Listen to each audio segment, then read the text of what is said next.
വാഹന ലോകത്തിലെ ഓസ്കാർ എന്നാണ് വേൾഡ് കാർ അവാർഡ്സിനെ പൊതുവെ അറിയപ്പെടാറുള്ളത്. WCOT എന്ന് വിശേഷിപ്പിക്കുന്ന വേൾഡ് കാർ അവാർഡിന്റെ എല്ലാ വർഷവും ഒരു ജൂറി റൗണ്ട് നടക്കാറുണ്ട്. അമേരിക്കയിലെ ലോസ് ആഞ്ചലസിൽ വെച്ചിട്ടാണ് ഈ ജൂറി റൗണ്ട് നടക്കാറ്. ഈ തവണത്തെ ജൂറി റൗണ്ടിൽ ഞാൻ ആദ്യമായിട്ട് WCOT ജൂറി ആയതിനു ശേഷം പങ്കെടുക്കേണ്ടത്. WCOTയുടെ ജൂറി റൗണ്ടിലെ വിശേഷങ്ങളാണ് ഈ വരും എപ്പിസോഡുകളിലുള്ളത്. എന്തായാലും welcome to all my fly wheelers, welcome to Fly Wheel.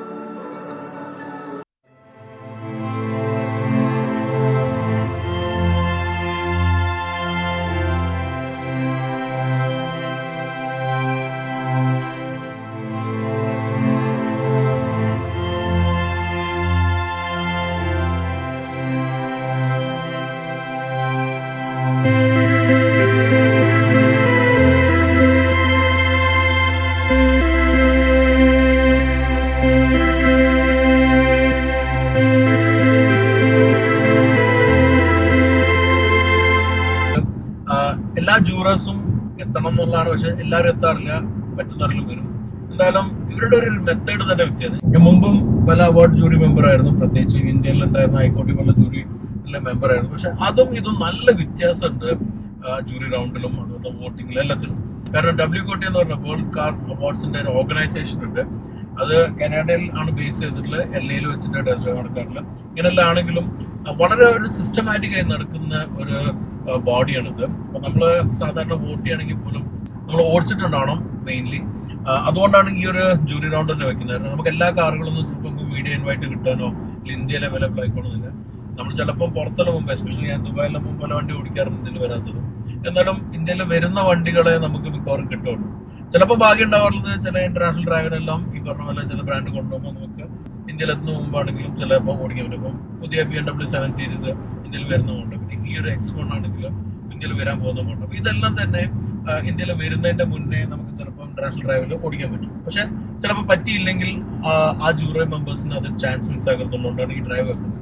ഈ ഡ്രൈവിൽ കഴിയുന്നതും അവൈലബിൾ ആയിട്ടുള്ള അല്ലെങ്കിൽ ഈ ഒരു വർഷത്തിലുള്ള ലിസ്റ്റിലുള്ള വണ്ടികൾ കമ്പനീസിൻ്റെ അടുത്ത് ചോദിച്ചിട്ട് എത്തിക്കാറുണ്ട്, നോക്കാറുണ്ട്.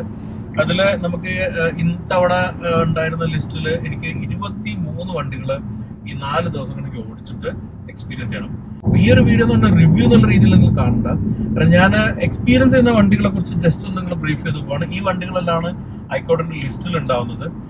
അതിൽ ചില വണ്ടികൾ എനിക്ക് വളരെ ഇഷ്ടപ്പെട്ടതും നിങ്ങൾക്ക് കൂടുതൽ കാണിക്കണമെന്നും എനിക്ക് കൂടുതൽ എക്സ്പീരിയൻസ് ചെയ്യുമെന്നും തോന്നിയ വണ്ടികളുണ്ട്. അപ്പൊ അതിന്റെ മാത്രം പെർട്ടിക്കുലർ സെപ്പറേറ്റ് ആയിട്ടുള്ള എപ്പിസോഡുകൾ കൊണ്ടുവരും.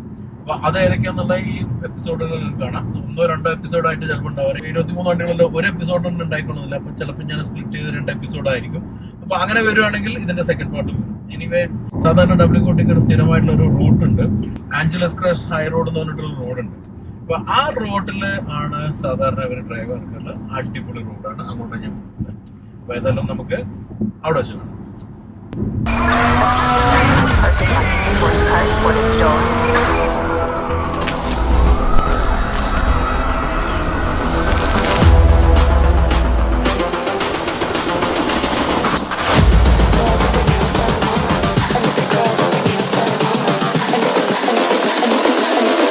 Girls with their nails done now.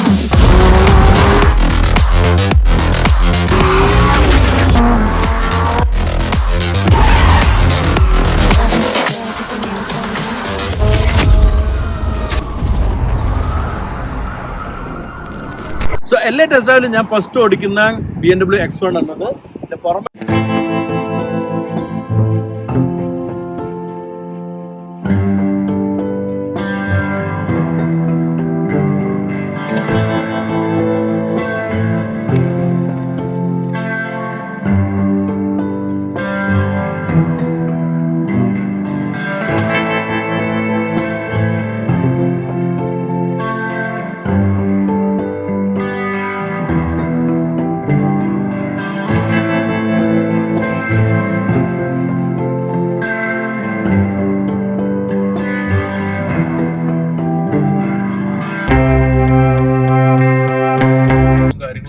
എല്ലാം കുറച്ച് സ്പീഡ് ടേൺസ് ആണ്. അതുകൊണ്ട് അത്യാവശ്യം നമുക്ക് പൊളിക്കാനും പറ്റുന്നുണ്ട്. ബൈക്സിനാണ് നല്ല കേർവ്സ് എടുക്കാൻ പറ്റുന്ന രീതിയിലാണ് വരുന്നത് ടേൺസ് എല്ലാം. അതുപോലെ തന്നെയാണ് നമുക്ക് ഇതിന്റെ പെർഫോമൻസും ശരിക്കും മനസ്സിലാക്കാൻ പറ്റുന്ന രീതിയിലാണ്. ഇപ്പൊ ഞങ്ങള് കയറി വരുമ്പോൾ ഇതിന്റെ പവർ ശരിക്കും അറിയാൻ പറ്റുന്നത്. ഇറങ്ങി വരുമ്പോൾ നമുക്ക് ആ ഡൈനാമിക്സും ശരിക്കും അറിയാം. കയറി വരുമ്പോഴും ഡൈനാമിക്സ് അറിയാം കേട്ടോ, അതല്ല ഞാൻ പറഞ്ഞു. രണ്ടും നമുക്ക് രണ്ട് സൈഡിലും എൻജോയ് ചെയ്യാൻ പറ്റുന്നുണ്ട്. ഇപ്പൊ ട്വിൻ ടർബോ ആയിട്ടുള്ള 2 ലിറ്റർ പെട്രോൾ എഞ്ചിനാണ് ഇതിലുള്ളത്. ഇപ്പം നേരത്തെ പറഞ്ഞ iX1 ആയിരുന്നു ഞാൻ പ്രതീക്ഷിക്കുന്നത്, അതായത് ഇലക്ട്രിക് വേർഷൻ. പക്ഷെ അത് എന്തായാലും ഉണ്ടായില്ല. ഈ X1 എന്നുള്ള രീതിയിൽ നോക്കുകയാണെങ്കിൽ ഇന്ത്യയിലേക്ക് വരുന്ന ഒരു മോഡൽ എന്ന രീതിയിലാണെങ്കിലും ശരിക്കും നല്ലൊരു പവർ ട്രെയിൻ ആണ് വന്നത്. ഈ ഒരു ബോഡി സൈസിന് ശരിക്കും നമുക്ക് അത്യാവശ്യം നല്ല പെർഫോമൻസ് കിട്ടുന്ന രീതിയിലാണ്. അപ്പൊ ചെറിയൊരു ഗ്രൗണ്ട് വരുന്നെല്ലാം തന്നെ ശരിക്കും ആ ഒരു ഫീല് കിട്ടുന്നുണ്ട്. ഞാൻ അധികം പൊളിക്കാത്തത് ഇവിടെ കുറച്ച് സ്പീഡ് ലിമിറ്റ് ഉണ്ട്, അത് കയറണ്ടെന്ന് വെച്ചിട്ടാണ്. പെട്ടെന്ന് തന്നെ സ്പീഡ് ലിമിറ്റിലേക്ക് എത്തുന്ന രീതിയിലുണ്ട്. പിന്നെ നമ്മൾ വളരെ സ്ലോ ആയാലും ബാക്കിൽ വരുന്ന ട്രാഫിക് അത്യാവശ്യം സൺഡേ ആണ്, അടിച്ചു പൊളിച്ച് ഡ്രൈവ് ചെയ്ത് എൻജോയ് ചെയ്ത് പോകുന്നതാണ് കൂടെ ഉള്ളത് ബാക്കിലെല്ലാം. അപ്പോൾ അവർക്ക് ഇനി ഒരു ഡിഫിക്കൽട്ടി വേണ്ട എന്നും കൂടെ കരുതിയിട്ടാണ് ഞാൻ ഒരേ പേസിൽ അങ്ങോട്ട് പോകണം. എന്തായാലും ഞാൻ നേരത്തെ പറഞ്ഞ ഇതൊരു കംപ്ലീറ്റ് റിവ്യൂ ആയിട്ടൊന്നും കാണരുത്. ഞാനിപ്പോൾ WCOT വന്നിട്ട് LA ടെസ്റ്റ് ഡ്രൈവിൻ്റെ ഭാഗമായിട്ട് as A jury member first ഓടിക്കുന്ന വണ്ടിയാണിത്. അപ്പോൾ എല്ലാ വണ്ടിയും ഞാൻ ഓടിക്കുന്ന എല്ലാ വണ്ടികളൊന്നും എക്സ്പീരിയൻസ് ചെയ്യുന്ന മാത്രം ഷെയർ ചെയ്യുന്നുള്ളൂ. ഇൻഡെപ്ത് റിവ്യൂകളൊന്നും ഇതിൽ വരുന്നില്ല. പക്ഷേ ഈ ഒരു വണ്ടി ഇന്ത്യയിൽ വരാവുന്ന ഒരു വണ്ടിയാണ്. ഇന്ത്യയിൽ അടുത്ത വർഷം ഇന്ത്യയിൽ X1 വരുന്നുണ്ട്. അപ്പോൾ അതുകൊണ്ട് ആ സമയത്ത് നമുക്ക് ഡീറ്റെയിൽ ആയിട്ടുള്ള റിവ്യൂ നോക്കാം. ഇനി നമുക്ക് തിരിച്ച് ഹോട്ടലിൽ പോയി അടുത്ത വണ്ടി ഏതാണ് എടുക്കാം. ഞാൻ എൻ്റെ അടുത്ത കാറ് ലെക്സസിന്റെ പുതിയ മോഡലാണ്, RX എന്ന് പറഞ്ഞ SUV. എന്തായാലും RX ഇന്ത്യയിൽ വരാൻ പോകുന്ന ഒരു മോഡലാണ്. എന്നുള്ളത് എക്സാക്ട്ലി നമുക്ക് അറിയില്ലെങ്കിലും RX ഇന്ത്യയിൽ വരുന്നുണ്ട്. എന്തായാലും വരുമ്പോൾ നമുക്ക് ഡീറ്റെയിൽ റിവ്യൂ നോക്കാം. ഇന്നിപ്പോൾ നമുക്ക് ഫസ്റ്റ് ഡ്രൈവ് എക്സ്പീരിയൻസ് ചെയ്യാം. ഞാൻ ആദ്യം എടുത്തിട്ടുള്ളത് 500H എന്ന് പറയുന്ന എക്സ്പോർട്ട് മോഡലാണ്. അത് പെർഫോമൻസ് ഓറിയന്റഡ് ആയിട്ടുള്ള ഒരു മോഡലാണ്. അപ്പോൾ ഇതിൽ വന്നിരിക്കുന്ന എഞ്ചിനും പവർ ട്രെയിനും കാര്യങ്ങളും നോക്കാം നമുക്ക്. അതിന് 2 വേരിയൻസ് ഇവിടെ നമുക്ക് ടെസ്റ്റ് ഡ്രൈവിനായിട്ടുണ്ട്. ഒന്ന് RX 500H എക്സ്പോർട്ടും മറ്റൊന്ന് RX 350H ആണ്. കംപ്ലീറ്റ്ലി ഡിസൈൻ ചെയ്തിട്ടുള്ള എക്സ്റ്റീരിയറും ഇന്റീരിയറും വന്നിരിക്കുന്നത്. ഇന്റീരിയർ കുറേ കൂടെ പുതിയ ലെക്സസ് മോഡലുകൾ കാണുന്ന രീതിയിലുള്ള ഒരു ഫ്ലോട്ടിംഗ് ആയിട്ടുള്ള സ്ക്രീനും അതുപോലെ തന്നെ അങ്ങനത്തെ രീതിയിലുള്ള വന്നിരിക്കുന്നത്.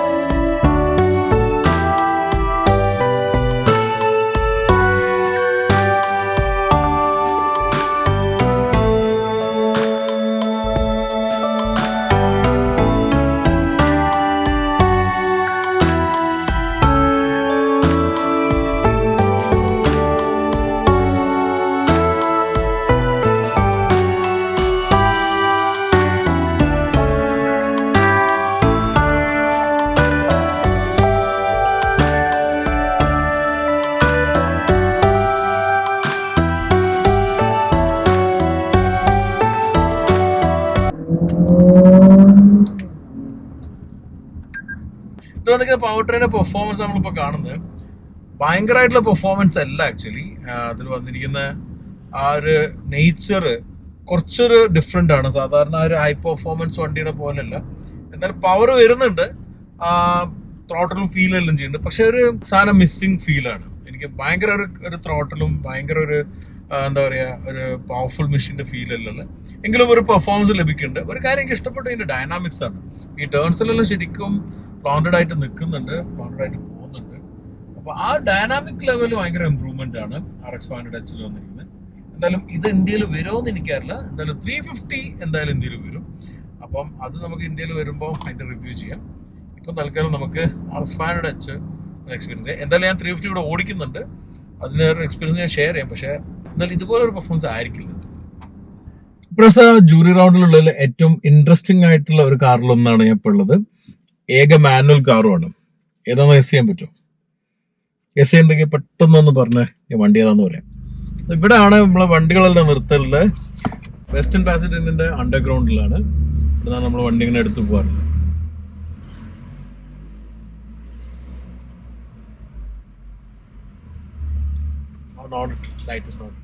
കാർ ഏതാന്നല്ലേ? ടൊയോട്ടയുടെ GR Corolla ആണ്. ചെറിയ കാറാണ്, ഇൻട്രസ്റ്റിംഗ് കാറാണ്.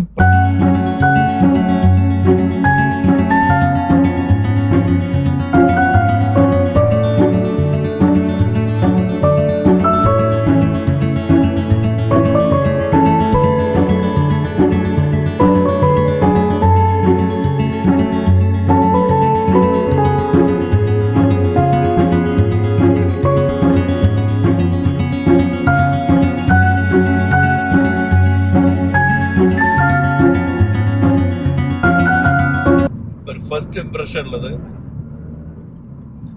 മാനുവൽ ഓടിക്കുമ്പോൾ ഒരു ഹരം വേറെ. പക്ഷെ മാനുവൽ മാത്രമൊന്നുമല്ല കേട്ടോ അതിന്റെ ഇന്നിപ്പോ രസം ഉണ്ടാക്കുന്നത്. ഓട്ടോമാറ്റിക്കും രസമുള്ള വണ്ടികളാണ്, ഞാൻ അന്ന് പറഞ്ഞിട്ടുണ്ട്. പക്ഷെ മാനുവലിന് എന്താ വെച്ചാൽ നമ്മൾ ഫുള്ളി വർക്കിംഗ് ആയിരിക്കും, നമ്മൾ ഫുള്ളി എൻഗേജ്ഡ് ആയിട്ടായിരിക്കും ഉണ്ടാവുക മാനുവൽ കാർ ആകുമ്പോൾ. ആ ഒരു ഡിഫറൻസ് ആണ് മെയിൻലി ഉള്ളത്. പെർഫോമൻസ് വൈസ് ഇപ്പൊ മാനുവൽ അല്ലെങ്കിലും പെർഫോം ചെയ്യുന്ന വണ്ടികളെല്ലാം ഒരുപാടുണ്ട്. ഈ കാറിന് പ്രത്യേകം വേറെ ഒന്നുമില്ല, വളരെ ചെറിയൊരു എഞ്ചിനാണ് ഇതിനുള്ളത്. അതായത് 1.6 ലിറ്ററിന്റെ 3 സിലിണ്ടർ എഞ്ചിനാണ്. അതിന്ന് 300 HP ആണ് പ്രൊഡ്യൂസ് ചെയ്യുന്നത്. അതൊരു പൊളി കാര്യം തന്നെ. എന്തായാലും ആഞ്ചലസ് ക്രസ്റ്റ് റോഡിലല്ലേ ഓടിക്കാൻ ഉദ്ദേശിച്ചുള്ള, ഇതെല്ലാം എൻജോയ് ചെയ്യാൻ പറ്റിയ ആ റോഡാണിത്. അവിടെ പോയിട്ട് നമുക്ക് ബാക്കി നോക്കാം. സോ ഈ റോഡിൽ ഇത് ഓടിക്കുമ്പോൾ ശരിക്കും ത്രില്ല് വരുന്നുണ്ട്. കാരണം ഒന്നാമത് അത്രയും ട്വിസ്റ്റി ആയിട്ടുള്ള റോഡാണ്. ഇതിന്റെ കോമ്പാക്ട് നേച്ചർ, ചെറിയൊരു വണ്ടിയാണ്, അതിൽ 300 HP ഉണ്ട്. അത്രയ്ക്കും ട്യൂൺ ചെയ്തിട്ടുള്ള സസ്പെൻഷൻ, ബോഡി ബാലൻസ് അമേസിങ്, അതുപോലെ സ്റ്റിയറിംഗിന്റെ റെസ്പോൺസും സ്റ്റിയറിംഗിന്റെ പ്രിസൈസ്നെസ് അടിപൊളി. ഇതെല്ലാം കൂടി ചേരുമ്പോൾ നമുക്ക് എന്താ പറയുക, കയ്യിൽ ഒതുങ്ങുന്ന ഒരു ബോംബ് ഉണ്ടല്ലോ, ആ ഒരു ഫീൽ അതിനുള്ള.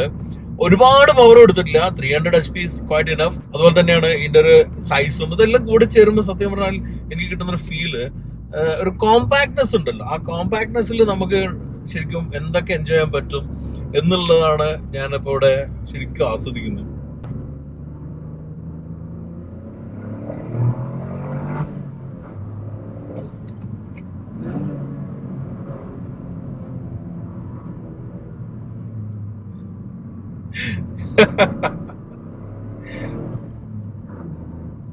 ഈ ഒരു പെർഫോമൻസ് ഉണ്ടല്ലോ, ഈ ഒരു കോമ്പാക്ട് ആയിട്ടുള്ള ബോഡിയിൽ 300 HP പവറും വന്നു. അതുപോലെ തന്നെ ഗിയർ ബോക്സ് മാനുവല്, അതും ഇന്റലിജന്റ് മാനുവൽ എന്നാണ് ഇതിന് പറയുന്നത്. ഗിയറിന്റെ ലെവലെല്ലാം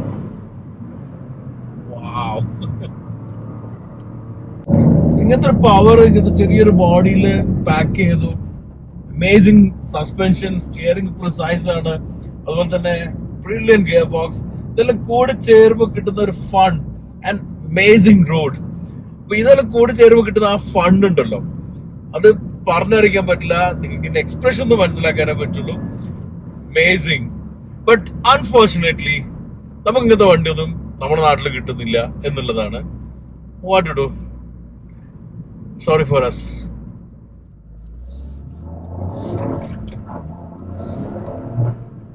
ഇതിൽ മറ്റൊരു ഇൻട്രസ്റ്റിംഗ് ആയിട്ടുള്ളൊരു കാര്യം എനിക്ക് GR സ്പോർട്ടിലുള്ള ഡ്രൈവ് മോഡാണ്. Drive mode in the sense like sport മോഡിൽ ഇട്ടിട്ടുണ്ട്. പക്ഷെ അതല്ലാതെ 4-wheel ഡ്രൈവ് നമുക്ക് മോഡ് സെലക്ട് ചെയ്യാം. ഇവിടെയുള്ള റോട്ടറി നോബിൽ തിരിച്ചു കഴിഞ്ഞാൽ 30-70 ആയിട്ട്, അതായത് 30 ഫ്രണ്ടും 70 റിയർ ആയിട്ടുള്ള കോമ്പിനേഷനിൽ പോകും. അതുപോലെ തന്നെ ഫ്രണ്ട് ബയസ്ഡ് ആക്കണമെങ്കിൽ 60-40, 60 ഫ്രണ്ടിലേക്കും 40 റിയറിലേക്ക് ആക്കുന്ന രീതിയിൽ ചെയ്യാൻ പറ്റും. പക്ഷെ കുറച്ചുകൂടെ ഫണ്ട് കിട്ടണമെങ്കിൽ 30-70 റിയറിലേക്ക് കൊടുത്തു കഴിഞ്ഞാൽ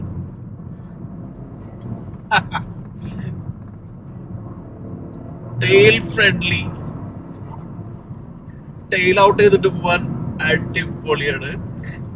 അതിന് മാറ്റണം എന്നുണ്ടെങ്കിൽ ഒറ്റ പുഷ് ബട്ടണില് അത് GR4 എന്നുള്ള, അതായത് 4-wheel ഡ്രൈവിലൊക്കെ തന്നെ വരും. അപ്പൊ കുറച്ചുകൂടി ട്രാക്ഷൻ ബെറ്റർ ആയി, കുറച്ചുകൂടി റോഡ് റോളിംഗ് കിട്ടും. അപ്പൊ നമുക്ക് നമ്മുടെ ഇഷ്ടത്തിനനുസരിച്ചിട്ട് സെറ്റ് ചെയ്യാം. വീണ്ടും ഞാൻ റിയർ ബൈസ്ഡ് ആയിട്ട് പോവാണ്. It's fun. പിന്നെ അവർ പലപ്പോഴും പറഞ്ഞു ചോദിച്ചു ഞാൻ ടൊയോട്ട ഹെയ്റ്റർ ആണെന്ന്. ഒരിക്കലും അല്ല, ഞാനിതെല്ലാം ശരിക്കും എൻജോയ് ചെയ്യുന്ന കണ്ടില്ലേ. പക്ഷെ നല്ല വണ്ടി ഉണ്ടാക്കിയില്ലെങ്കിൽ ഞാനത് തുറന്നു പറയും, അത് ഹെയ്റ്റർ ആയിട്ടല്ല. ചില വണ്ടികള് ടൊയോട്ടക്ക് ഇത്രയും നന്നാക്കി ഉണ്ടാക്കാൻ പറ്റും. പിന്നെ അതിന്റെ ഒരു പ്രൈസും കൂടിയ കാര്യങ്ങളാണ്. പിന്നെ അതുപോലെ തന്നെ ചിലതിന്റെ വാല്യൂ പ്രൊപ്പോസിഷനൊക്കെ എത്ര നന്നായി തോന്നാറില്ല. പക്ഷെ ഇങ്ങനെയുള്ള വണ്ടികൾ വന്നതില്ല, റിയൽ JDM ലവേഴ്സ് എന്നുള്ള രീതിയിൽ you can really have good fun. ഇതിന് പറ്റിയിട്ട് വരുന്നത് ചെയ്യാത്തതുള്ളതാണ്, ഇതെല്ലാം ചെയ്തൂടെ. GR cars are brilliant. So ഇന്ന് ഫസ്റ്റ് ഡേ എന്റെ ലാസ്റ്റ് കാറാണത്. ഇനി നാളെ അടുത്ത സെറ്റ് ഓഫ് കാർ ആയിട്ട് കാണാം.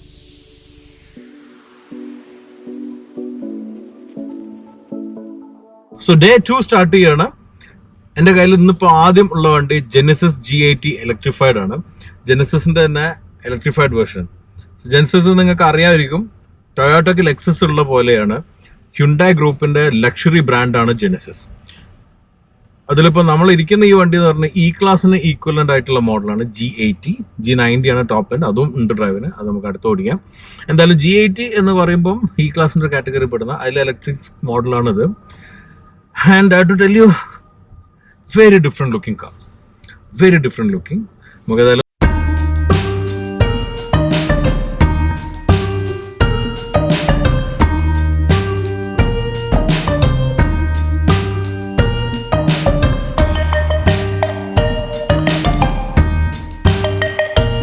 ഓക്കെ, നമ്മളിന്നൊരു സണ്ണി കാലിഫോർണിയൻ ഡേ ആണ്. യുനോ സണ്ണി കാലിഫോർണിയ ആണ് സാധാരണ ആളുകൾ പറയാറുള്ളത്. അപ്പം മഴ എന്തായാലും അതിന് ചേരാത്ത പോലെയാണ്. ഈ കാലിഫോർണിയ എന്ന് പറയുമ്പോൾ പൊതുവെ മഴയെല്ലാം കുറഞ്ഞിട്ടുള്ള ഒരു സ്ഥലമായിട്ടാണ് പറയുന്നത്. ആദ്യമായിട്ട് വരണമെങ്കിലും നമ്മുടെ കൂടെയുള്ള കുനാല് ഇവിടെ 8 വർഷം ഉണ്ടായിരുന്ന ആളാണ്.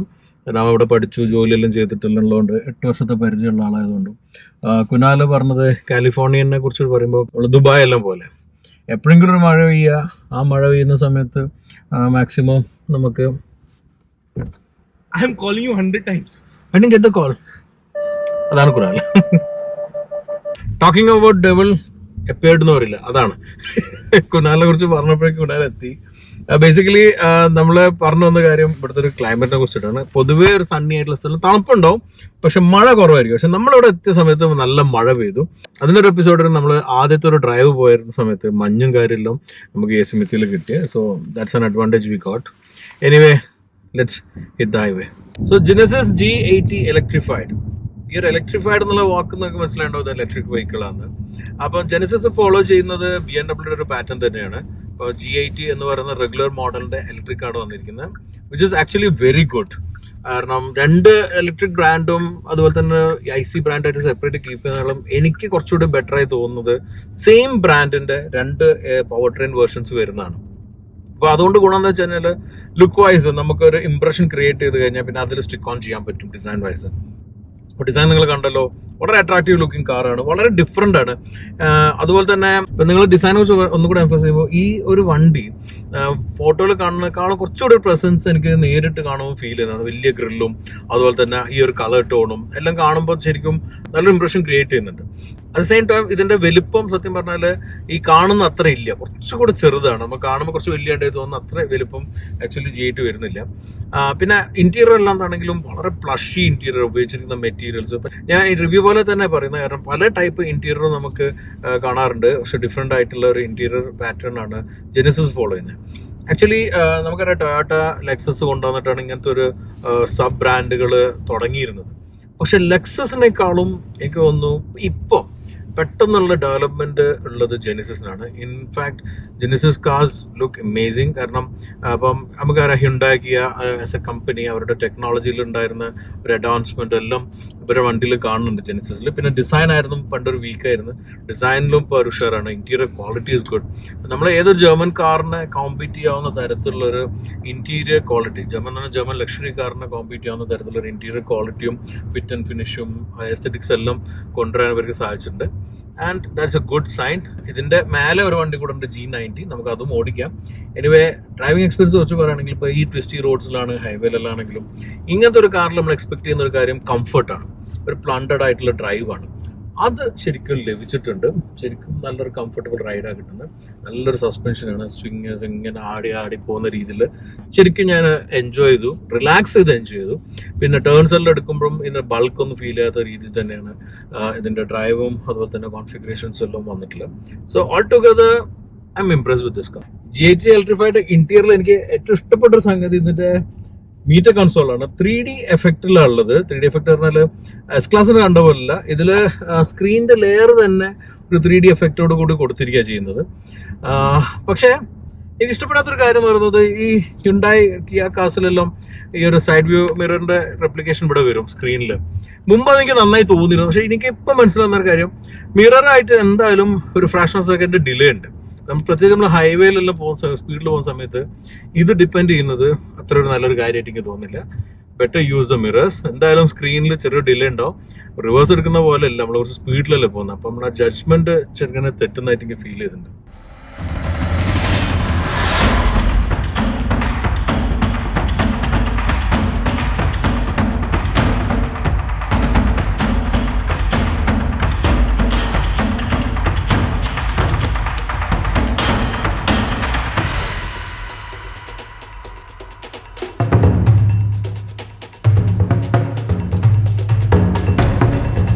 ഉള്ളതിൽ ഏറ്റവും ലക്ഷ്യൂറിയസ് ആയിട്ടുള്ള കാറുകളൊന്നാണ് ജെനസിസ് G90. ഇവിടെ ഉള്ളതിൽ ഏറ്റവും ലക്ഷ്യൂറിയസ് എന്ന് പറയുമ്പോൾ ഒറ്റൊന്നല്ല കേട്ടോ, ഇനി 2 കൂടെ എനിക്ക് തോന്നുന്നുണ്ട് ലിസ്റ്റപ്പെടുത്താം. എനിവേ, ഈ ഒരു കാർ എന്ന് പറയുന്നത് കിയയുടെ അല്ലെങ്കിൽ ഹ്യുണ്ടായുടെ മൈബാക്ക് എന്ന് വേണമെങ്കിൽ പറയാം. അപ്പം സാധാരണ ഒരു മെർസിഡീസ്, BMW എല്ലാം കാറ്റഗറിയിലേക്കാണ് ജെനസിസ് വന്നിട്ടുള്ളത്. അപ്പൊ അതിൽ തന്നെ മൈബാക്ക് എന്നൊക്കെ അറിയാം മെർസിഡീസിന്റെ സുപ്രീം ബ്രാൻഡ്. അപ്പൊ ജെനസിസിൽ തന്നെ ഒരു സുപ്രീം ആയിട്ടുള്ള ഒരു കാർ എന്ന രീതിയിൽ വേണം G90 കാണാൻ. കാരണം അത്രയ്ക്കും ലക്ഷ്യൂറിയസ് ആയിട്ടുള്ള ഒരു കാറാണ്.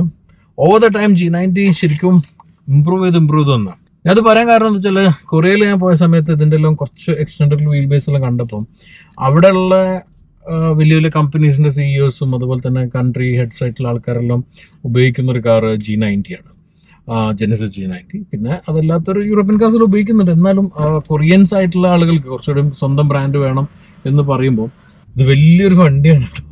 അപ്പോൾ അതുകൊണ്ട് തന്നെ അതിൻ്റെതായിട്ടുള്ള ഒരു ടൈറ്റ് ഫീൽ ഉണ്ട് ചെറിയ പാർക്കിംഗ് ലോട്ടിൽ. എനിവേ, എനിക്ക് സമയം പോയി. അപ്പൊ അതുകൊണ്ടും പിന്നെ ഈ വണ്ടി എന്ന് പറഞ്ഞു കഴിഞ്ഞാൽ അത്യാവശ്യം കാണാനുള്ളൊരു വണ്ടിയും അറിയാനുള്ളൊരു വണ്ടിയും ആസ്വദിക്കാനുള്ള വണ്ടി ആയതുകൊണ്ട് ഞാൻ ഇതിന്റെ സെപ്പറേറ്റ് എപ്പിസോഡ് കൊണ്ടുവരുന്നതായിരിക്കും. So stay tune for that. But WKOTക്ക് വേണ്ടിയുള്ള ഒരു ചെറിയ റിവ്യൂ എന്ന രീതിയിൽ ഞാൻ പറയുകയാണെങ്കിൽ ഇവിടെ ഉള്ളതിൽ one of the most luxurious കാറാണ്. ഒരു കൊറിയൻ ഗാങ്സ്റ്റർ കാർ എന്ന് തന്നെ പറയാവുന്ന രീതിയിലുള്ള, കാരണം അത്രയ്ക്കും ഒരു ഒപ്പുലൻസ് ആണ് ഇതിൽ വന്നിരിക്കുന്നത്. Look amazing. അതുപോലെ തന്നെ പ്ലഷി ഇന്റീരിയർ ആണ്. റിയറിലെല്ലാം സെപ്പറേറ്റ് ക്യാപ്റ്റൻ സീറ്റാണ് വന്നിരിക്കുന്നത്.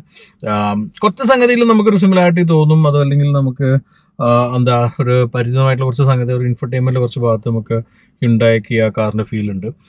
അതുപോലെ തന്നെ ചില ബീപ്പുകളും കാര്യങ്ങളെല്ലാം കേൾക്കുമ്പോൾ ആ ഒരു കൊറിയൻ ടച്ച് കിട്ടുന്നു. അതല്ലെങ്കിൽ ബാക്കി എല്ലാം കൊണ്ടും ഒരു യൂറോപ്യൻ സ്പെക് കാർ എന്ന രീതിയിലുള്ള ഫീലാണ് G90 തരുന്നത്. So it's loaded with features. ഞങ്ങൾക്ക് ഒരുപാട് കാലമായിട്ട് ആക്ച്വലി ഈ G90 ഒന്ന് ഡ്രൈവ് ചെയ്യണമെന്ന് എക്സ്പീരിയൻസ് ചെയ്യണമെന്ന് വിചാരിക്കുന്നുണ്ടായിരുന്നു. പല കാരണവശാലും അത് നടന്നിട്ടില്ല. പക്ഷേ ഇപ്പോഴാണ് അത് ചെയ്യുന്നത്. ഞാൻ കുറേ പോയപ്പോൾ ഒരു തവണ നോക്കിയിരുന്നു. അതിൻ്റെ ശേഷം ഞാൻ ഇതുപോലെ തന്നെ നമ്മൾ പെയർ ചെയ്തിട്ടാണ് പോകണം. ഇന്നിപ്പോൾ നമ്മൾ ഓട്ടോക്കാരൻ്റെ അറിയണമെങ്കിൽ ഞാനാണ് ആക്ച്വലി പെയർ ചെയ്തിട്ടുള്ളത്. അപ്പോൾ ടൈമെല്ലാം കുറച്ച് പോയി. So this how it is. G90 എന്ന് പറഞ്ഞാൽ അത്യാവശ്യം കാണാനുള്ള വണ്ടിയുണ്ട്.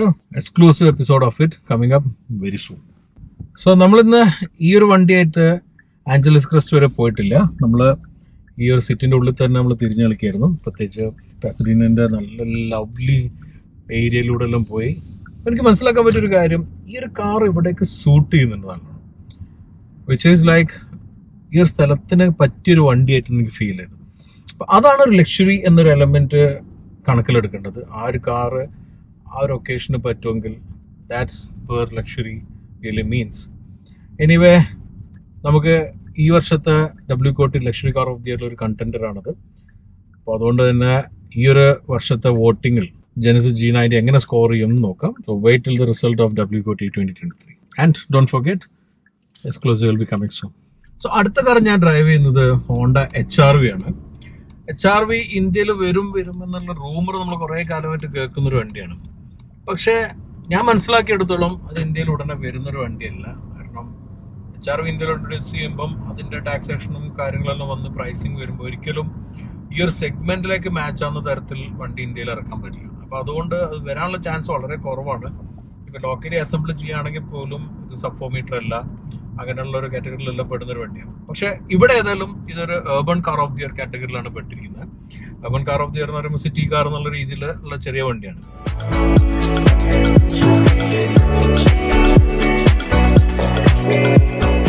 ഇവിടുത്തെ ഒരു നോംസ് വെച്ചിട്ടല്ല, ഇവിടുത്തെ ഒരു സെഗ്മെന്റ് വെച്ചിട്ട് നോക്കുകയാണെങ്കിൽ ഇവിടുത്തെ ചെറിയൊരു വണ്ടിയാണ് ഹോണ്ട HRV. ഇപ്പൊ നമ്മൾ ഇത്രയും കാറുകൾ കാണുമ്പം പല സംഗതിയും നമുക്ക് ഇതിൽ കുറച്ചൊരു not up to the futuristic level എന്ന് വേണം പറയാൻ. കാരണം മീറ്റർ ആണെങ്കിൽ അനലോഗ് ആണ്, അങ്ങനെ പല സംഗതിയിലും നമുക്ക് ഒരു നോർമൽ ഫീൽ ആണുള്ളത്. But on the other end ഇപ്പം ഈ പറഞ്ഞ പോലെ ഇവിടെ എല്ലാം മാർക്കറ്റിൽ നമ്മൾ കണ്ടിട്ടുള്ള ഒരു കാര്യം, കുറെ എൽഡർലി ആൾക്കാരിലെല്ലാം തന്നെ ഒരുപാട് ഇൻഫർടൈൻമെന്റും ഭയങ്കര ഒരു ഗിമിക്സും ഗാഡ്ജറ്റ്സും ഒന്നും ഇഷ്ടപ്പെടുന്ന ഒരാളുണ്ട്. അപ്പൊ അങ്ങനത്തെ കേസിൽ പലർക്കും ഇങ്ങനത്തെ ഒരു വണ്ടിയായിരിക്കും ചിലപ്പോൾ ഇഷ്ടപ്പെടുന്നുണ്ടാവും ആ ഒരു സെഗ്മെന്റിലേക്ക്. അപ്പൊ ആ ഒരു സെഗ്മെന്റിലേക്കാണ് ഇത് കൺസിഡർ ചെയ്തിട്ടുള്ളത് എന്നുള്ളതാണ് നമ്മൾ മനസ്സിലാക്കേണ്ടത്. അപ്പൊ നമ്മൾ ഈ WKOTയിൽ വോട്ട് ചെയ്യുമ്പോൾ സാധാരണ നമ്മൾ പലപ്പോഴും റിവ്യൂവിലും ഞാൻ പറഞ്ഞിട്ടുണ്ട്, എല്ലാവരും എല്ലാ വണ്ടികളും ഒരേപോലെ ആണ് കാണാറില്ല. സെഗ്മെന്റ് വൈസ് ഡിഫറൻസ് ഒന്നും ഇല്ലാതെ എല്ലാ പെർഫോമൻസും എല്ലാ സ്പീഡും എല്ലാം പവർ നോക്കുന്ന ഒരു രീതിയിൽ കാണാറുണ്ട്. ആക്ച്വലി അങ്ങനെയല്ല ഒരു ഓട്ടോ ജേർണലിസ്റ്റ് എന്ന രീതിയിൽ നമ്മൾ വണ്ടി റിവ്യൂ ചെയ്യേണ്ടത്. ഓരോ സെഗ്മെന്റിനെ കണക്കിലെടുത്ത് ആ സെഗ്മെന്റിലേക്ക് വരുന്ന വണ്ടികൾക്ക് വേണ്ട ഫീച്ചേഴ്സ്, ആ സെഗ്മെന്റിൽ വേണ്ട ഓപ്റ്റിമം പവർ, അല്ലെങ്കിൽ ആ സെഗ്മെന്റിൽ വേണ്ടത് ഫ്യൂൽ എഫിഷ്യൻസി ആണെങ്കിൽ അതെല്ലാം നമ്മൾ കണക്കിലെടുക്കേണ്ടത്. അപ്പൊ ആ രീതിയിൽ നോക്കുകയാണെങ്കിൽ അതും നല്ലൊരു കണ്ടന്റ് തന്നെയാണ് urban കാർ ഓഫ് ഇയറിലേക്ക്. അപ്പം ഹോണ്ട HRV ഇതിലൊക്കെ ഉടനെ വരില്ല എന്നുള്ളതാണ് ഞാൻ മനസ്സിലാക്കിയിട്ടുള്ളത്. എന്തായാലും ഇപ്പൊ അഥവാ ഹോണ്ട ഇന്ത്യയിൽ കൊണ്ടുവരാണെങ്കിൽ നമുക്കൊരു എലാബറേറ്റ് ഡ്രൈവ് നടത്താം. ഇന്നിപ്പോ ഏതായാലും WCOT റൗണ്ടിൽ, ജൂറി റൗണ്ടിലുള്ള ഒരു ടെസ്റ്റ് ഡ്രൈവ് എന്നുള്ള രീതിയിലാണ് ഞാൻ നോക്കുന്നത്. ഇപ്പൊ നമ്മളിപ്പോ ഹൈവേ ഹിറ്റ് ചെയ്തു, ഹൈവേയിലൂടെ ഡ്രൈവ് ചെയ്യണം. ഇപ്പൊ റിഫൈൻമെന്റ് നോർമലി നമ്മൾ ഈ ഒരു സെഗ്മെന്റിൽ ഒരുപാടൊന്നും ലക്ഷറി റിഫൈൻമെന്റ് ഒന്നും ഫീൽ ചെയ്യില്ല. എന്നാലും എനിക്ക് തോന്നുന്നു റോഡ് നോയ്സും വിൻഡ് നോയ്സും അത്യാവശ്യം ഉള്ളോട്ട് കയറുന്നുണ്ട്. പിന്നെ എഞ്ചിൻ നോയ്സും ഉണ്ട്. അങ്ങനെയെല്ലാം നോക്കുമ്പോൾ ഇപ്പം ഈ ഒരു സെഗ്മെന്റിലേക്കും പല കൊറിയൻസ് ആവട്ടെ, ചില ജാപ്പാനീസ് ആവട്ടെ, എല്ലാം തന്നെ വളരെ ഇതിനേക്കാളും ഇമ്പ്രൂവ് ചെയ്ത് വന്നിട്ടുണ്ട്. അല്ല കണക്കിലെടുക്കുമ്പോഴാണ് ഹോണ്ട എന്താ ഇങ്ങനെ നിൽക്കുന്നത് എന്നുള്ളൊരു ഫീൽ എനിക്ക് തോന്നുന്നത്. ഞാൻ ഇന്ത്യയിൽ മാത്രമായിരിക്കും ഹോണ്ട ഈ ഒരു കളിയിൽ നിന്നുള്ളത്. പക്ഷേ നോ, ഹോണ്ട എവിടെയോ എന്തോ മിസ്സാവുന്നതായിരിക്കും ഫീൽ ചെയ്യുന്നത്. ഇനിയും ഇമ്പ്രൂവ് ചെയ്യേണ്ടതായിട്ട് എനിക്ക് തോന്നുന്നുണ്ട്. പല കാറുകളും ഹോണ്ടന്റെ ഇപ്പം ഇവിടെ കാണുമ്പോൾ എക്കോർഡ് പുതിയ വന്നിട്ടുണ്ട്, ഗ്രാവിറ്റി എന്നുള്ള ഒരു വണ്ടിയുണ്ട്, അതുപോലെ തന്നെ പുതിയ സിവിക്, ഇതെല്ലാം ഇവിടെ കാണാം. പക്ഷെ നമ്മളിപ്പോൾ അതിന്റെ ഈക്വലന്റ് ആയിട്ടുള്ള മറ്റുള്ള കാറ് കാണുമ്പോൾ ഹോണ്ട ഒന്ന് പുറകിലാണ് എന്നുള്ള ഫീലാണ് ഡിസൈൻ വൈസ് എല്ലാം ഫീൽ ചെയ്യുന്നത്. സോ അവിടെയാണ് where Honda is going wrong എന്നുള്ള ഹോണ്ട മനസ്സിലാക്കേണ്ടത്.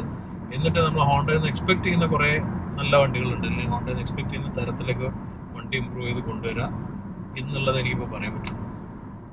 ഈ അടുത്ത കാർ ഞാൻ ഓടിക്കുന്നത് അതുപോലെ തന്നെ വളരെയധികം നോക്കിയിരുന്ന ഒരു കാറാണ് ഓടിക്കാൻ വേണ്ടിയിട്ട്. ജെനിസിന്റെ GV60 ഇലക്ട്രിക്. GV60 എന്ന് പറയുമ്പോൾ SUV ആണ്. സാധാരണ ഉള്ള ഇവരുടെ ഒരു നോമിനിക്കേച്ചർ എന്ന് പറയുന്നത് G മോഡലുകളെല്ലാം സിഡാനും അതുപോലെ തന്നെ GV എന്നുള്ളതെല്ലാം SUVകളാണ്. GV80 ആണ് ഇപ്പോൾ ഉള്ളതിലെ ഒരു ടോപ്പ് ആൻഡ് SUV. അത് കഴിഞ്ഞാൽ GV60. ഇതിന്റെ ഇലക്ട്രിക് ആണല്ലോ.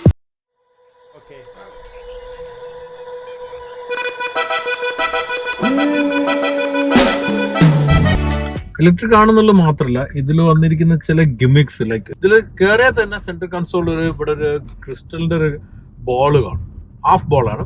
അത് ഓൺ ആക്കുമ്പം അത് തിരിഞ്ഞ് അതിനടിയിൽ നിന്നും ഈ ഒരു ഗിയർ അല്ലെങ്കിൽ ഡ്രൈവ് സെലക്ഷൻ മോഡിന്റെ ബട്ടൺസ് വരും. അത് തന്നെ നല്ലൊരു ഗിമിക്കാണ്. പിന്നെ ഇന്റീരിയർ എല്ലാം ക്രാഫ്റ്റ് ചെയ്തതും അതുപോലെ തന്നെ ഡിസൈൻ മൊത്തത്തിൽ തന്നെ എന്നെ ഫോട്ടോയിലും വീഡിയോയിലും അട്രാക്ട് ചെയ്തൊരു കാര്യമാണ്. അതുകൊണ്ട് തന്നെ ഈ വണ്ടി ഡ്രൈവിനുണ്ടെന്ന് പറഞ്ഞപ്പോൾ തന്നെ വളരെ എക്സൈറ്റഡ് ആയിരുന്നു. അപ്പോൾ അപ്പോൾ എൻ്റെ ടേൺ വന്നിരിക്കുകയാണ്. It's an electric vehicle. So നമുക്ക് നോക്കാം എങ്ങനെയുണ്ട് ഇതിന്റെ പെർഫോമൻസ്. ഞാനിപ്പം എക്സ്പ്രസ് വേയിലുള്ള കയറി ഉടനെ എനിക്ക് അട്രാക്റ്റീവ് ആയി തോന്നിയൊരു കാര്യം ഇതിലുള്ള ചെറിയൊരു ബട്ടണാണ്. സ്റ്റിയറിംഗിന്റെ ഒരു ബൂസ്റ്റ് എന്ന് പറഞ്ഞൊരു ബട്ടൺ കാണും. പിടിക്കുന്ന ബൂസ്റ്റ് അല്ല, നിങ്ങൾക്കറിയാലോ. ഇത് ഒരു പവർ ബൂസ്റ്റ് ചെയ്യുന്ന സാധനമാണ്. അതെങ്ങനെ വർക്ക് ചെയ്യുന്നത് ഞാൻ കാണിക്കും, ഒരു ഗ്യാപ്പ് കിട്ടിക്കോട്ടെ. എനിവേ സാധാരണ നമ്മളിപ്പോൾ റീസെന്റ് ആയിട്ട് സ്പോർട്സ് കാർസിൽ, അതായത് ഫെറാറിയിലും അതുപോലെ തന്നെ AMGസിലും പോർഷയിലെല്ലാം കണ്ട് സ്റ്റിയറിംഗിന്റെ മേലെ എല്ലാ അഡ്ജസ്റ്റ്മെന്റ് വരുന്നത്. അതുപോലെ തന്നെയാണ് ഇതിൽ ഡ്രൈവ് മോഡ് സെലക്ഷൻ ഇപ്പോൾ വന്നിട്ട് റൈറ്റ് സൈഡിൽ ബൂസ്റ്റ് ബട്ടൺ ഉണ്ട്. ബൂസ്റ്റ് ബട്ടൺ എന്താ? Oh my God. അതായത് അത് സെലക്ട് ചെയ്ത് കഴിഞ്ഞാലുള്ള പെർഫോമൻസ് ഞാൻ കാണിച്ച്. ബൂസ്റ്റ് ബട്ടൺ എന്ന് പറഞ്ഞാൽ ഒരു 10 സെക്കൻഡിലേക്ക് നമുക്ക് പെർഫോമൻസ് കൂട്ടി തരുന്ന ഒരു കാര്യമാണ്. നമ്മളിപ്പോൾ ഡ്രൈവ് ചെയ്ത് പോകുമ്പോൾ പെട്ടെന്നൊരു പവർ വേണമെന്നുണ്ടെങ്കിൽ ബൂസ്റ്റ് അമർത്തി 10 സെക്കൻഡിലേക്ക് ആ പവർ നിൽക്കും. പിന്നെ അത് നോർമൽ മോഡിലേക്ക് പോകും, അതായത് സ്പോർട്ട് മോഡിലേക്ക് പോയി തിരിച്ചും സാധാരണ മോഡിലേക്ക് വരും. അതായത് നമ്മൾ വെറുതെ ആവശ്യമില്ലാതെ പവർ ഉപയോഗിച്ച് പോകണ്ട, പെട്ടെന്ന് വേണ്ടപ്പോൾ ഉപയോഗിച്ച് കഴിഞ്ഞാൽ പിന്നെ നമുക്ക് നോർമൽ മോഡിലേക്ക് വന്നു കഴിഞ്ഞാൽ റേഞ്ച് കിട്ടും എന്നുള്ളതാണ്. So interesting and very exciting feature actually. ഇവിടെ ഉണ്ടല്ലോ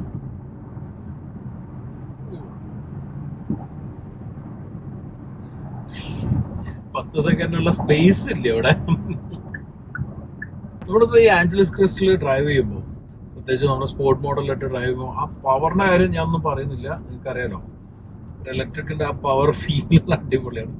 അതിന്റെ കൂടെ തന്നെ നല്ലൊരു സ്റ്റെബിലിറ്റിയും നല്ലൊരു എന്താ പറയാ ശരിക്കും റോഡ് ഹോൾഡിങ് വരെ, റോഡിന് പിടിച്ച് പോകുന്ന ഒരു ഫീല് അതുള്ളതുകൊണ്ട് തന്നെ നമുക്ക് അത്യാവശ്യം നല്ലൊരു പെർഫോമൻസ് ലഭിക്കുന്നുണ്ട്. ശരിക്കും നല്ലൊരു എന്താ പറയാ ബൂസ്റ്റപ്പ് ചെയ്യുന്നുണ്ട് നമ്മളെ ഇതിൽ ബൂസ്റ്റ് ഇതുപോലെ തന്നെ. അപ്പൊ ആ ഒരു സംഗതി എന്നെ വളരെ ഇംപ്രസ് ചെയ്തിട്ടുണ്ട്.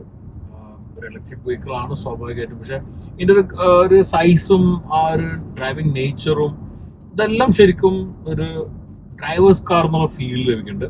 ഇതിന്റെ പുറമെ ഇതിന്റെ ലക്ഷറി എലമെന്റ്, എസ്പെഷ്യലി ആ റിഫൈൻമെന്റ്. ഇപ്പൊ നമ്മൾ ഹൈവേയിൽ വരുമ്പോൾ അത്യാവശ്യം നല്ല റോഡ് നോയ്സുകൾ പുറത്തുണ്ട് കഴിഞ്ഞാൽ വേറൊരു വണ്ടിയിൽ ഇപ്പം കേട്ടുള്ള പോലെ തന്നെ നോക്കുകയാണെങ്കിൽ ഇതിൽ വളരെ കൺസീൽഡ് ആണ്. കാര്യമായ വിൻ നോയ്സ്, അതായത് സാധാരണ വിൻ നോയ്സ് പറഞ്ഞു കഴിഞ്ഞാൽ വണ്ടിൻ്റെ മേലെ തട്ടിയിട്ടുണ്ടാകുന്ന ഒരു നോയ്സ് ഉണ്ടാവില്ല വണ്ടി ഒഴുകുമ്പോൾ, എയറോഡൈനാമിക്സിൻ്റെ ഫ്ലോ കുറഞ്ഞാലുണ്ടാകും. പക്ഷെ അതെല്ലാം വളരെ സോർട്ടഡ് ആണ്. ശരിക്കും നല്ലൊരു ക്ലീൻ ഫീലാണ് കിട്ടിയിട്ടുള്ളത്.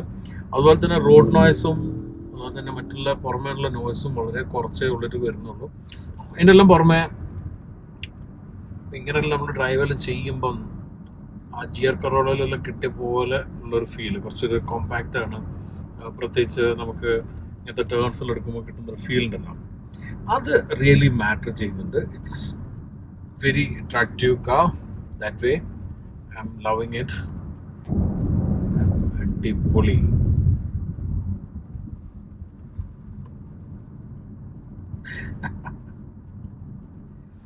വേൾഡ് കാർ അവാർഡ്സിന്റെ എല്ലാ ടെസ്റ്റ് ഡ്രൈവിൽ ഞാൻ അടുത്തതായിട്ട് ഓടിക്കുന്നത് കിയ നിയറോ ഹൈബ്രിഡ് ആണ്.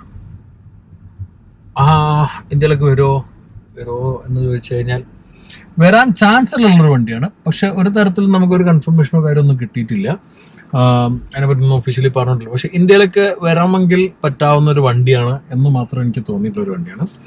എനിവേ, നമ്മളിപ്പോൾ ഡ്രൈവ് സ്റ്റാർട്ട് ചെയ്യാണ്. വീണ്ടും വെസ്റ്റേൺ പാസഡിൽ നിന്നും നമ്മൾ ഇറങ്ങി നമ്മുടെ യൂഷ്വൽ റൂട്ടായിട്ടുള്ള ആഞ്ചലസ് ക്രിസ്റ്റിലേക്ക് പോവാണ്. അഗെയിൻ പർള സിറ്റി റോഡിലാണുള്ളത്. Again very disciplined. ആ കാര്യത്തിൽ എനിക്ക് ഭയങ്കര ഇംപ്രഷൻ ഇവിടെ വന്നപ്പോൾ ഉണ്ടായിട്ടുണ്ട്.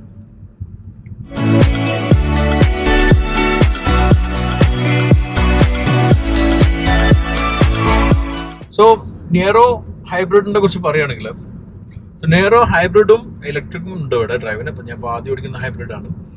ഹൈബ്രിഡ് എന്ന് പറയുമ്പോൾ പെട്രോൾ എഞ്ചിനും ഇലക്ട്രിക്കും ചേർന്നിട്ടുള്ളൊരു കോമ്പിനേഷനാണ്. ഓടിക്കുകയാണെങ്കിൽ നമുക്ക് കിട്ടുന്നൊരു ഫീൽ എന്ന് പറയുന്നത് അതിപ്പം പോകുന്ന ഇലക്ട്രിക്കിലാണ്, അതായത് ഇലക്ട്രിക് മോട്ടറിലാണ് പോകുന്നത്. പവർ വേണ്ട സമയത്തും അതുപോലെ തന്നെ ഇതിൻ്റെ ബാറ്ററി റൺ ഔട്ട് ആകുമ്പോഴാണ് ആക്ച്വലി ഇലക്ട്രിക്കിൽ നിന്ന് മാറി പെട്രോളിലേക്ക് ഷിഫ്റ്റ് ആവുന്നത്. ഇപ്പോൾ എല്ലാം തന്നെ ഇലക്ട്രിക്കിൽ തന്നെ പോകുന്നുണ്ട്. പെട്രോളിലേക്ക് ഷിഫ്റ്റ് ചെയ്യുമ്പം ആ പെട്രോൾ എഞ്ചിൻ്റെ ഒരു സൗണ്ട് കാര്യങ്ങളെല്ലാം കേൾക്കുന്നുണ്ട്. അപ്പം അതൊരു ഭയങ്കര റിഫൈൻഡ് ആയിട്ടുള്ള ചെറിയ എഞ്ചിൻ ആയിട്ടുള്ള ഒരു ഫീലാണുള്ളത്. ആ ഒരു സംഗതിയെ മാത്രം എനിക്കൊരു not up to my expectation എന്നുള്ള ഫീലില്.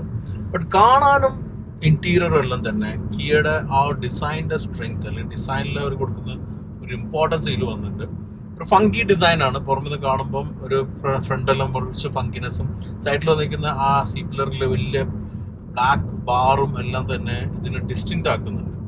മറ്റുള്ള കാറുകളിൽ നിന്നും ഈ ഒരു സെഗ്മെന്റിലേക്ക് ഡിഫറെന്റ് ലുക്ക് കൊണ്ടുവരാൻ സാധിച്ചിട്ടുള്ള ഒരു വണ്ടിയും കൂടിയാണ് നിയറോ. നമുക്കറിയാവുന്ന ഒരു കാര്യം, പൊതുവെ കിയ ഡിസൈനിന് അത്ര ഇമ്പോർട്ടൻസ് കൊടുക്കുന്നുണ്ട്. അത് ശരിക്കും റിവീൽ ആവുന്നുണ്ട് ഇന്റീരിയറിലും. ഇപ്പം നമ്മളിതിൽ വന്നിരിക്കുന്ന സ്ക്രീന് ഒരു EV6 എന്നും എടുത്ത രീതിയിലുള്ള ഒരു ഫീലുള്ള EV6 കണ്ട തരത്തിലുള്ള സ്ക്രീനും സ്റ്റിയറിംഗ് വീലും ആണ് വന്നിരിക്കുന്നത്. മൊത്തത്തിൽ ഇന്റീരിയറിൽ ആ ഒരു ഇൻഫ്ലുവൻസ് നമുക്ക് കാണാൻ പറ്റുന്നുണ്ട്.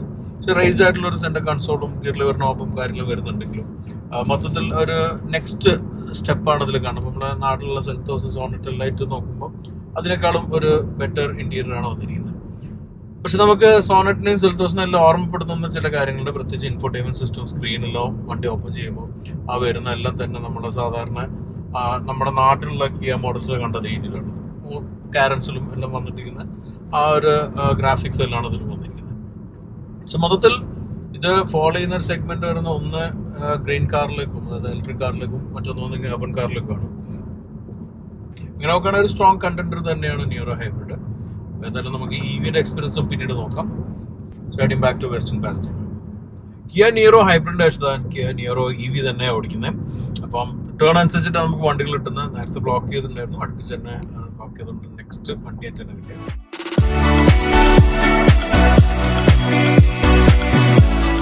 എക്സ്റ്റീരിയറിൽ ഇതിൽ വൈറ്റ് കളറും ബ്ലാക്കിന് വരെ ആ സൈഡിലുള്ളത് ഗ്രേ കളറാന്നുള്ള ഡിഫറൻസേ ഉള്ളൂ. ബാക്കി എക്സ്റ്റീരിയറിൽ വലിയ വ്യത്യാസമൊന്നും വന്നില്ല. ഇന്റീരിയറും സെയിം കളർ ഡിഫറൻസേ ഉള്ളൂ.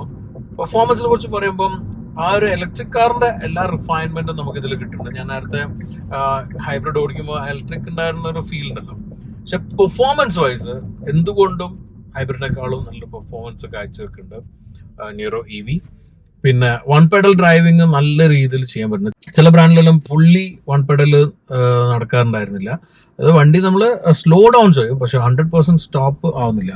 ഇതിൽ ആ പ്രശ്നമില്ല, ഇതിൽ ഫുള്ള് 100% സ്റ്റോപ്പ് ആവുന്നുണ്ട്. ഇവിടെ അമേരിക്കയിലുള്ള ഒരു സിസ്റ്റം കൂടെ ഞാൻ പറഞ്ഞത്, ഇപ്പം റൈറ്റിലേക്ക് റെഡ് ആണെങ്കിലും നമുക്ക് പോവാവുന്ന ഒരു റൂളുണ്ട്. നമ്മൾ ഫ്രീ ലെഫ്റ്റ് ആണ് എടുക്കുന്നതല്ല. പക്ഷെ വേറെ ഒന്നെന്ന് വെച്ചാൽ നിർത്തിയിട്ട് കംപ്ലീറ്റ്ലി ഹോൾട്ട് ചെയ്തിട്ട് നോക്കിയിട്ട് വേറെ വണ്ടി ഒന്നുമില്ലെങ്കിൽ മാത്രമേ പോകാൻ പാടുള്ളൂ. ഇല്ലെങ്കിൽ എപ്പോഴും വരുന്ന വണ്ടികൾക്കാണ് പ്രയോറിറ്റി. നമ്മളവിടെ ഉള്ള ഒരു ഫ്രീ ലെഫ്റ്റ് ടേൺ അല്ല, ഫുള്ളി ഫ്രീ ലെഫ്റ്റ് ടേൺ അല്ല, അത് ഫ്രീ ആണ്. പക്ഷെ നമുക്ക് പോകണമെങ്കിൽ പോലും നിർത്തിയിട്ട് നോക്കിയിട്ട് പോകാൻ പാടുള്ളൂ എന്നുള്ള ഡിഫറൻസ് ഉണ്ട്. Okay, coming back to Niro EV, എനിക്ക് മനസ്സിലായൊരു കാര്യം, ഇതിൽ ഇലക്ട്രിക് ആയതുകൊണ്ടുള്ളൊരു ചേഞ്ചസ് വെരി ഗുഡ്. ഞാൻ നേരത്തെ ജെനസിസിൽ പറഞ്ഞ പോലെ ഒരേ ഷേപ്പിൽ ഇലക്ട്രിക്കും ഐസും വരുന്നതാണ് എനിക്ക് കൂടുതൽ ബെറ്ററായി തോന്നിയിട്ടുള്ളത്. സോ അതാണ് ഞാനിവിടെ ആക്ച്വലി എൻജോയ് ചെയ്യുന്നത്. So Niro EV is a good or maybe a very strong contender in this segment. Like ഒരു urban കാറിലും ഉണ്ട്, ഒരു ഇലക്ട്രിക്കലും ഉണ്ട്, രണ്ടിലും നല്ലൊരു സ്ട്രോങ് കണ്ടന്റ്. ഇത്തവണത്തെ WCOTയുടെ LA ടെസ്റ്റ് ഡ്രൈവിൽ ഞാൻ ഏറ്റവും അധികം ആഗ്രഹിച്ച 2 വണ്ടികളാണ്. അതിൽ ഒന്ന് ഇതാണ്, പുതിയ BMW 7 Series. ഗ്ലോബൽ ഡ്രൈവിൽ എനിക്ക് സ്ലോട്ട് കിട്ടിയില്ല, മിസ്സായിപ്പോയി. അതുകൊണ്ട് തന്നെ എത്രയും പെട്ടെന്ന് ഓടിക്കണം നല്ല ആഗ്രഹം ഉണ്ടായിരുന്നു. സാധാരണ ഇപ്പോൾ ഓടിക്കാൻ പോകുന്നത് one of the strongest contender in this year, especially for the luxury segment.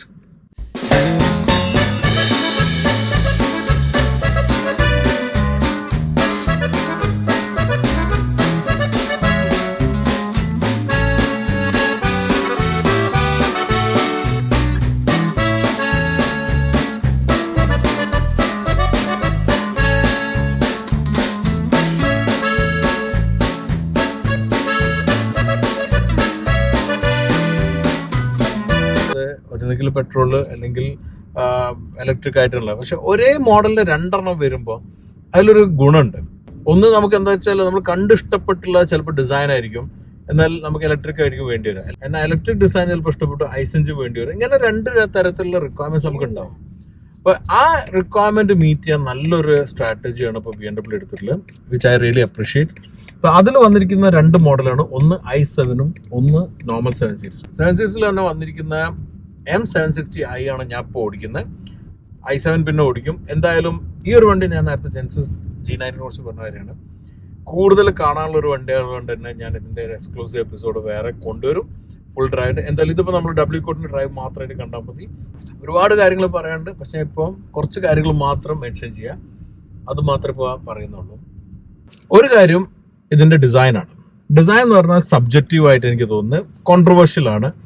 ഒരു പ്രത്യേക തരം ഡിസൈനാണ് BMW 7 Seriesൽ കൊണ്ടുവന്നിട്ടുള്ളത്. ഒന്ന് വലിയ ഗ്രില്ലാണ്, ഹെഡ്ലൈറ്റിന്റെ രീതി മാറി, താഴെ ഹെഡ്ലൈറ്റും മേലെ DRLലുള്ള 2 ക്രിസ്റ്റൽ DRL ആയിട്ടുള്ള ഒരു ഡിസൈനും ബോക്സി ഷേപ്പിലാണ് വന്നിരിക്കുന്നത്. ബോക്സി ഷേപ്പ് എന്ന് പറഞ്ഞാൽ BMW മുമ്പുണ്ടായിരുന്ന ഒരു സംഗതിയാണ്. അത് പലർക്കും ഇഷ്ടമാണ്, പഴയ വണ്ടികളിലെല്ലാം തന്നെ ഇഷ്ടപ്പെട്ടിട്ടുണ്ട്. എന്നാൽ ഈ ഒരു ഫ്രണ്ട് പിന്നെ അതുപോലെ റിയറിൽ വന്നിരിക്കുന്ന ആ ഒരു ചെറിയ ട്രീറ്റ്മെന്റും എല്ലാം തന്നെ കോൺട്രവേഴ്ഷ്യൽ ആയിട്ടാണ് നിൽക്കുന്നത്. എന്നാൽ സമയമായിട്ടില്ല ജഡ്ജ് ചെയ്യാമെന്ന് ഞാൻ പറയുള്ളൂ. നിങ്ങളെല്ലാം നേരിട്ട് കണ്ടിട്ട് വേണം അത് പറയാൻ. ഭയങ്കര ഭംഗിയൊന്നുമില്ല, ഭംഗിനേക്കാൾ ഏറെ എനിക്കിതിൽ ഫീൽ ചെയ്തിട്ടുള്ള കൂടുതലും ഒരു മാസീവ് പ്രസൻസ് ആണ് ഇത് നൽകുന്നത്. ഇഷ്ടപ്പെട്ടോ എന്ന് വെച്ചാൽ എനിക്ക് ഇഷ്ടപ്പെട്ടു, ഭംഗി ഉണ്ടോന്ന് വെച്ചാൽ ഭംഗിയില്ല. ഭംഗിയല്ല, അതിനേക്കാൾ ഏറെ എനിക്കിതിൽ തോന്നിയിട്ടുള്ള ഇതിന്റെ ഒരു മാസ് പ്രസൻസ് ആണ്. ഒരു എന്താ പറയാ, ഒരു ക്യാരക്ടർ കൊണ്ടുവന്നിട്ടുണ്ട്. ആ ക്യാരക്ടർ നമുക്ക് ഇഷ്ടപ്പെടോ ഇല്ല എന്നുള്ളത് സെക്കൻഡറി ആണ്. ഒരു ക്യാരക്ടർ വന്നിട്ടുണ്ട്, അത് നമുക്ക് ഇഷ്ടപ്പെടോ ഇല്ല എന്നുള്ള മാത്രമുള്ള ഒരു ക്വസ്റ്റ്യൻ. എന്തായാലും ആ ഒരു അഭിപ്രായത്തിനെ കുറിച്ച് നിങ്ങൾ കമന്റിലൂടെ അറിയിക്കുക. എനിവേ, ലുക്സ് മാറ്റി വെച്ചാൽ ഇന്റീരിയർ അടിപൊളിയായിട്ട് ചെയ്തിട്ടുണ്ട്. വേറെ തന്നെ സ്റ്റൈലിലാണ് ഇന്റീരിയർ വന്നിരിക്കുന്നത്. ക്വാളിറ്റിയും ക്രാഫ്റ്റ്മാൻഷിപ്പ് എല്ലാം നെക്സ്റ്റ് ലെവലിലാണ്. അതിൻ്റെ പുറമെ ഒരുപാട് ഫീച്ചേഴ്സ് ഉണ്ട്. ഇപ്പോൾ 4 ഡോറും നമുക്ക് ഇലക്ട്രിക്കലി കൺട്രോൾ ചെയ്യാം. റോൾസ് റോയ്സ് ഉണ്ടാക്കുന്ന ഒരു കമ്പനി എന്നതുകൊണ്ട് തന്നെ അവർക്ക് ഒരുപാട് ഫീച്ചേഴ്സ് റോൾസ് റോയ്സിന് എടുത്തിട്ട് ചെയ്യാൻ പറ്റിയതുകൊണ്ട് അപ്പം അങ്ങനെ ഉണ്ട്. പിന്നെ ബാക്കിൽ വന്നിരിക്കുന്ന മെഗാ ഫയർ TV സ്ക്രീൻ, അത് ലക്ഷറി എലമെന്റ് ആണ്. ഇങ്ങനെ കുറേ ലക്ഷറി എലമെന്റ്സ് കൊള്ളിച്ചിട്ടാണ് പുതിയ 7 Series വന്നിട്ടുള്ളത്. സോ 7 Series കോമ്പീറ്റ് ചെയ്യുന്നത് ലക്ഷറി കാർ ഓഫ് ദി ഇയറിലേക്കാണ്. സോ ആ ഒരു കോമ്പറ്റീഷനിലേക്ക് ഏറ്റവും സ്ട്രോങ് ആയി നിൽക്കുന്ന ഒരു കണ്ടന്ററാണ് പുതിയ 7 Series. ഡ്രൈവിനെ കുറിച്ചും പറയാനുണ്ട്, അത് i7ലുണ്ട്, ഇതിലും പറയാനുണ്ട്. i7 തന്നെ പറയാം, പക്ഷെ ഒരു എക്സ്ക്ലൂസീവ് എപ്പിസോഡ് ഞാൻ വേറെ കൊണ്ടുവരും. ഡ്രൈവിനെ കുറിച്ച് പറയുമ്പം ഇതിൽ ഒരു സങ്കടം എനിക്കുള്ള 760Li എന്നുള്ള ബാഡ്ജ് ഉണ്ടായിരുന്നത് V12 എഞ്ചിന് വേണ്ടിയിട്ടായിരുന്നു. അപ്പം V12 എഞ്ചിന് ഇനിയിപ്പോൾ ഇല്ല, V12 എഞ്ചിൻ തീർന്നു. പക്ഷേ ഇതിൽ വന്നിരിക്കുന്ന എഞ്ചിന് അത്യാവശ്യം ഗ്രണ്ടും ഉണ്ട്, അത്യാവശ്യം നല്ല പവറും ഉണ്ട്, നല്ല ഡ്രൈവബിലിറ്റിയും കിട്ടുന്നുണ്ട്. എന്നാൽ ഡ്രൈവിങ്ങിനേക്കാൾ ഏറെ എനിക്ക് തോന്നുന്നു പുതിയ 7-ലെ കോൺസെൻട്രേറ്ററിൽ കംഫർട്ടാണ്. നല്ല റിഫൈൻഡ് സസ്പെൻഷനാണ്. ഇത് കോമ്പറ്റ് ചെയ്യുന്ന ഏറ്റവും വലിയ റൈവൽ എസ് ക്ലാസ് നമുക്കറിയാം. എസ് ക്ലാസ് ഈക്വൽ ആയിട്ട് തന്നെ നിൽക്കുന്ന രീതിയിലെ സസ്പെൻഷൻ എനിക്ക് ഇവിടെ ഫീൽ ചെയ്യുന്നത്. അപ്പോൾ അങ്ങനെ നോക്കുമ്പോൾ ലക്ഷറിലേക്ക് വേണ്ട എല്ലാ എലമെന്റ്സും പൊളിച്ചിട്ടുണ്ട്. ഇനി WCOTയിൽ ഈ വർഷത്തെ ഏറ്റവും സ്ട്രോങ് ആയി നിൽക്കുന്ന ലക്ഷറി കാർ സെഗ്മെന്റിലേക്ക് വന്നൊരു കണ്ടന്ററാണ്. എന്താ റിസൾട്ട് നമുക്ക് കാത്തിരുന്ന് കാണാം. അടുത്ത ഞാൻ ഓടിക്കുന്ന മെർസിഡീസ് ബെൻസിന്റെ EQE ആണ്. നമ്മുടെ ഗോപ്രോ പണി തന്നതിനാൽ ഞാനിവിടെ ഫോണിലൂടെ ചെറിയൊരു വീഡിയോ എടുത്തിട്ട് ഈ എപ്പിസോഡ് അവസാനിപ്പിക്കും. EQSന്റെ താഴെ വന്നിരിക്കുന്ന മോഡലാണ് EQE. നമുക്കറിയാം EQS വളരെ ഫെമിലിയർ ആയിട്ടുള്ള വണ്ടിയാണ്. ഇന്ത്യയിൽ ഇപ്പം മാനുഫാക്ചർ ചെയ്യുന്ന വണ്ടികളാണ്. പക്ഷേ EQE ഇന്ത്യയിൽ വന്നിട്ടില്ല. പക്ഷെ ഇന്ത്യയിൽ വരുന്നുണ്ട് അടുത്ത വർഷം.